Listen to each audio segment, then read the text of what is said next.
Hello students, welcome back to my channel. My name is Payal और आप देख रहे हैं बायोलॉजी मेड इजी। तो आज मैं आपको 5th पार्ट रहने वाला है ये बायोटेक्नोलॉजी का, ठीक है, जिसमें मैं इंपॉर्टेंट टॉपिक्स आपको और इंपॉर्टेंट क्वेश्चन बताने वाली हूँ जो आते हैं एग्जाम से related. Competent host for transmission with recommend DNA, ये टॉपिक ही इंपॉर्टेंट है। कहाँ से क्वेश्चन बनता है वो सब देखेंगे हम, ठीक है। सबसे पहला, since DNA is a hydrophilic molecule, याद रखना कि डीएनए एक हाइड्रोफिलिक मॉलिक्यूल है। It can not pass through a cell membrane, इसको हम डायरेक्टली सेल मेम्ब्रेन के थ्रू पास नहीं कर सकते, ठीक है। इसको हमारे कुछ मेथड्स होते हैं उनको हम यूज़ करते हैं, जैसे in order to force bacteria to take up plasmid the bacterial cell must first be competent to take up DNA. तो सेल्स को हम पहले डीएनए को उसके अंदर डालने की ट्राई करेंगे। This is done by treating them with specific concentration of divalent cation ion, जो कि होता है कैल्शियम। कैल्शियम 2+ आयन्स की वजह से होता है, which increase the efficiency with which DNA enter. तो ये क्या होगा, सेल मेम्ब्रेन की एफिशिएंसी इंक्रीज करेगा कटायन आयन कैल्शियम का, जिससे डीएनए जो है सेल मेम्ब्रेन के अंदर जा सके। Bacteria through pores in its cell wall, और बैक्टीरियम जो है पोर्स के थ्रू जो है सेल वॉल में जाएगा। Recombinant DNA can then be force into such cell by incubating cell with recombinant DNA on ice follow by placing them 42 degree Celsius में हम हीट शॉक ट्रीटमेंट दे सकते हैं पहला तो, ठीक है।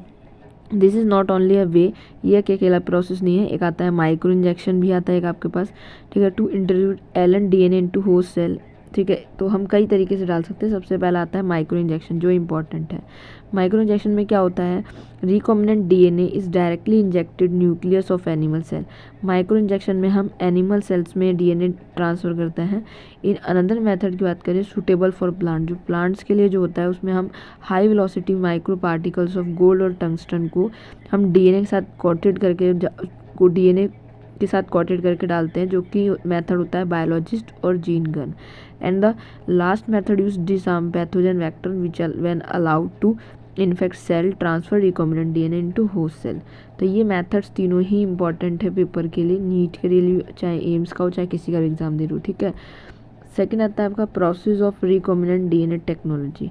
क्या प्रोसेस होता है, तो सबसे पहला प्रोसेस होता है आइसोलेशन। जिस तरीके से आपको दिख रहा है ये प्रोसेस, ठीक है, इसमें डीएनए को सबसे पहले आइसोलेट किया जाता है, उसको निकाला जाता है।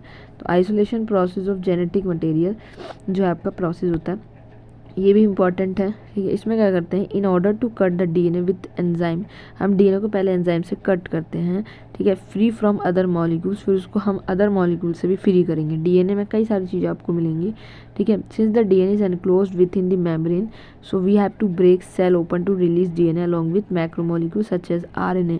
तो डीएनए अकेला नहीं होता, उसके साथ बहुत सारी चीज़ें होती है, आरएनए, प्रोटीन्स, पॉलीसेकेराइड, इन सभी को हमें हटाना होगा।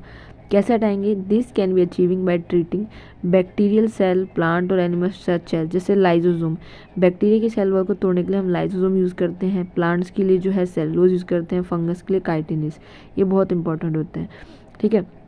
उसके बाद हिस्टोन, प्रोटीन्स, वो सारे ही हटने लगते हैं। The RNA can be remove by treatment of ribonuclease where proteins can be remove by protease. तो ये सारे आप रिमूव करोगे, ठीक है।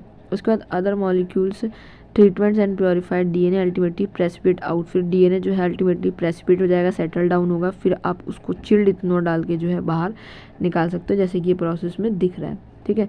तो इतना आपको समझ में आ गया। नेक्स्ट प्रोसेस जो है कटिंग वाला, वो हम नेक्स्ट पार्ट में करेंगे, पार्ट 6 में, ठीक है। तो पार्ट 1, 2, 3, 4, 5, 5 पार्ट मैंने करा रखे हैं, वहाँ से आप वीडियो देखिए चैनल पर जाकर, और न्यू होता है आप चैनल को सब्सक्राइब ज़रूर कर लेना।